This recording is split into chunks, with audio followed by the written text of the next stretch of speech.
Okay, we got the dress all sewed together.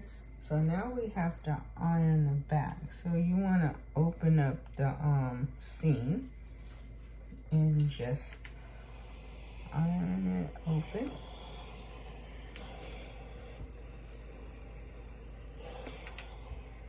So that it's open. Then you want to go in and you're going to iron it. They said iron it like 1/4. What you want to do is you're just trying to make a edge on it, a hem in the back like this. That's all you want to do. I do guesstimations. I'm not measuring nothing. Just kind of fold it. Because you want to iron it so that when you have your dress doesn't unravel. So that's why you're putting a hem in the back. Because this is where the bow is going to be. So you just got to take it and then fold it like this. Turn it over. And then you just want to, oh my goodness.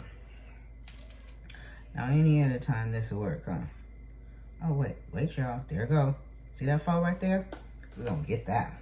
Hold on. We're gonna get him right now. Whoop, whoop, whoop. He was right there. Wait, hold on. There we go. There we go. Okay, then go back and open it. Because I'm just gonna sew that little part right there so that it stays open. So what I'm gonna do is I'm gonna go and sew that little part that I just folded. Then I'm gonna go and sew the whole thing. So I have 2 stitches and then one coming right across the bottom to reinforce it. Okay, so we got everything open and ready to stitch.